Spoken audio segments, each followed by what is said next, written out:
Histórico cambio en Medio Oriente. Tras 24 años en el poder y 13 años de sangrienta guerra civil, cae el régimen de Bashar al-Assad. Una ofensiva relámpago liderada por insurgentes islamistas tomó Damasco sin resistencia significativa. Al-Assad escapó de la capital siria y se encuentra ya con asilo político en Moscú. Este es nuestro tema del día. Arrancamos. Tras la toma de Damasco, la gente celebra lo que los rebeldes llaman una nueva era para Siria. El primer ministro del país árabe se declara dispuesto a colaborar en el traspaso pacífico del gobierno.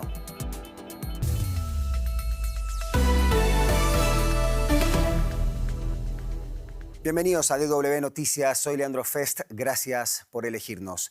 En Siria, el régimen de Bashar al-Assad se ha derrumbado tras una ofensiva relámpago de los rebeldes que comenzó hace menos de 2 semanas.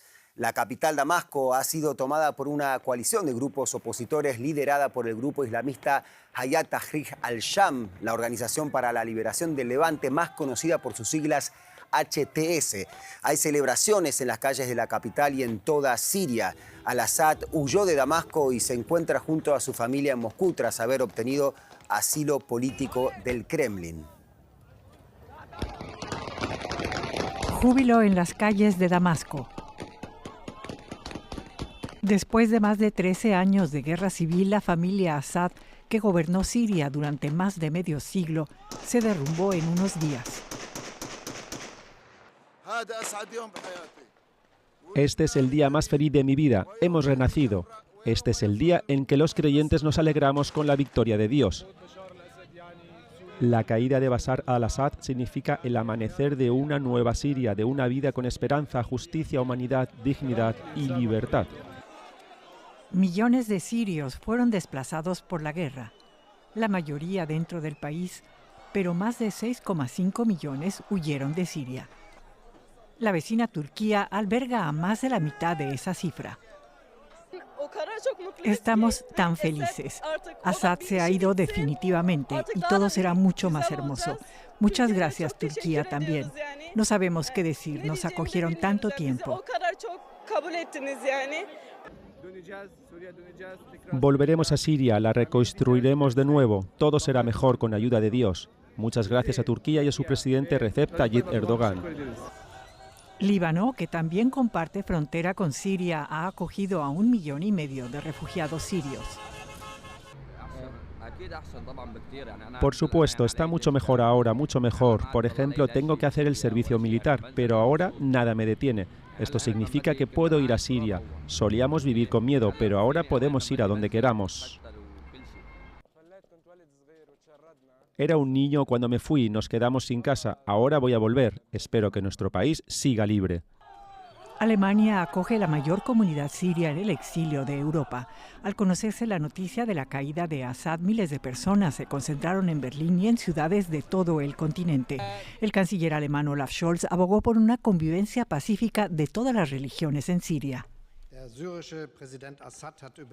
El presidente sirio Assad ha oprimido brutal y violentamente a su propio pueblo durante más de una década. Tiene decenas de miles de vidas en su conciencia. Ha obligado a millones de personas a huir de sus hogares. Muchos encontraron refugio en Alemania durante su huida.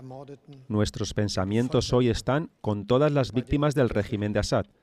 Los brutalmente asesinados, los torturados y los refugiados. En los últimos años, el pueblo sirio ha experimentado un sufrimiento terrible bajo Assad. Por eso, el fin del gobierno de Assad es una buena noticia por ahora. Lo que suceda a continuación en Siria es incierto, pero al menos por un día hay mucho que celebrar para quienes sueñan con un futuro mejor. Y de alguna manera la interconexión de distintas crisis geopolíticas propició el fin del régimen de al-Assad en Siria. Veamos cómo han reaccionado los principales actores de la región. Los sirios que viven en el extranjero, como aquí en Turquía, no pueden contener la alegría. El fin del régimen de Assad en Siria representa un cambio drástico en la región. Turquía fue un actor clave en la guerra civil que duró 13 años. El ministro turco de Asuntos Exteriores dice que su país quiere ayudar a garantizar la seguridad en Siria. Esta mañana Siria alcanzó un estadio en el que su gente configurará el futuro del país. Hoy hay esperanza. Pero el pueblo sirio no puede conseguirlo solo. La comunidad internacional tiene que apoyarlo.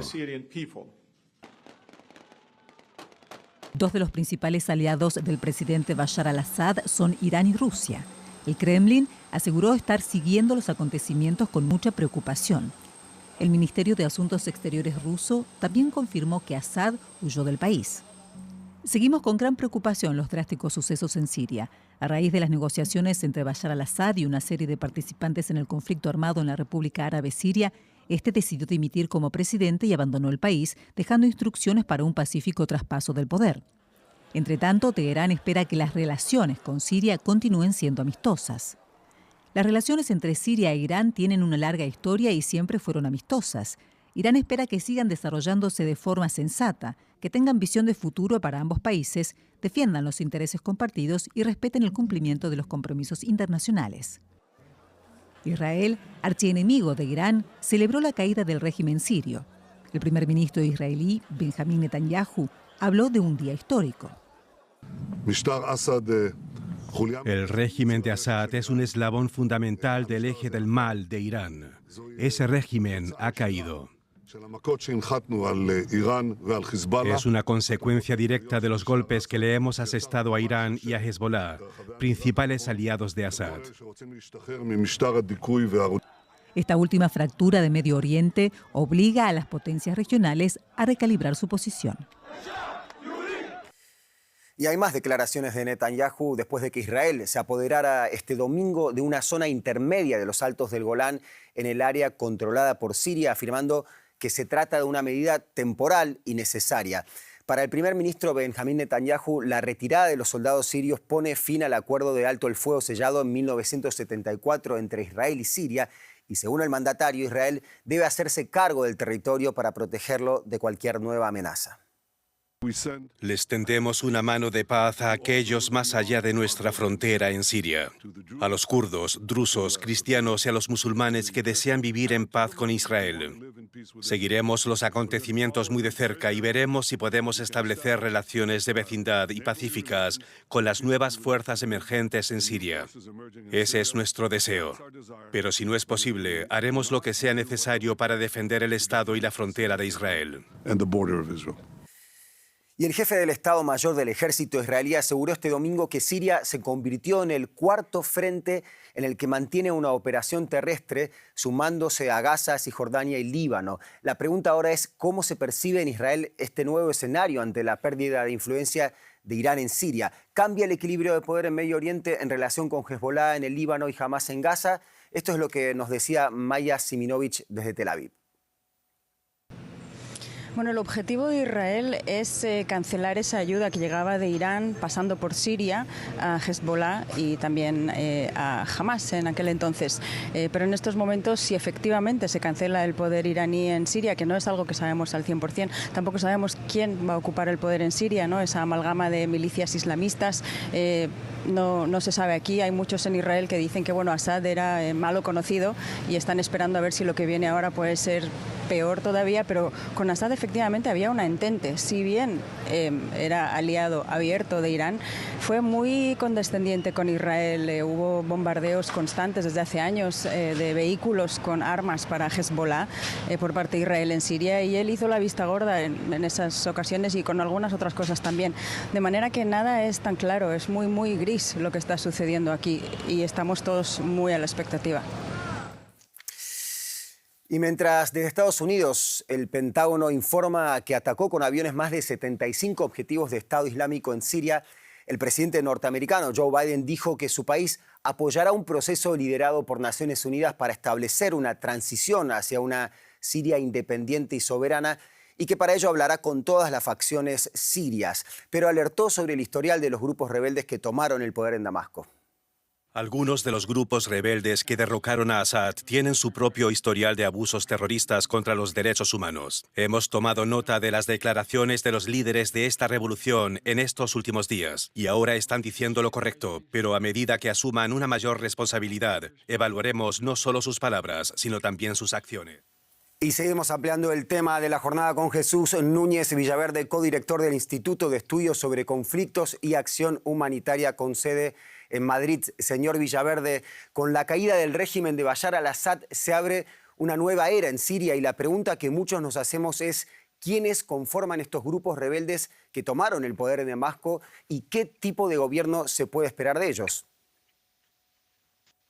Pero realmente cuando hablamos de rebeldes no se está identificando un grupo cohesionado con una autoridad reconocida, puesto que al menos estamos hablando por un lado de un grupo como Hayat Tahrir al-Sham, que tiene una fuerte presencia en la provincia de Idlib, en el noroccidente del país, también el Ejército Nacional Sirio con un claro respaldo turco. Hay que añadir también las Fuerzas Democráticas de Siria en la zona nororiental del país, que ha sido apoyada por Estados Unidos durante muchos años en el combate contra las fuerzas del Daesh, y todavía hay que añadir otros grupos más diversos en el sur del país, que son los que han protagonizado, por ejemplo, en la provincia de Deraa, la entrada incluso dentro de la capital. Como digo, no es un grupo cohesionado, no hay una autoridad reconocida, hay diferentes agendas y visiones de cómo puede ser el futuro de Siria entre ellos, y eso genera más dificultades para poder ver cómo puede ser el siguiente paso en esta nueva etapa que se abre, puesto que, por un lado, hay que reconocer que se ha producido un pacto que lleva a que la capital, Damasco, no haya sido tomada por la fuerza. Incluso el antiguo primer ministro sirio se identifica como una posible autoridad de transición para poder llegar a una transición ordenada de lo que pueda venir a partir de ahí, pero evidentemente se generan también muchas dudas en la medida en la que esa diversidad de actores puede acabar creando problemas y confrontaciones entre ellos. Si a eso se le añade la injerencia de actores externos muy poderosos, como puede ser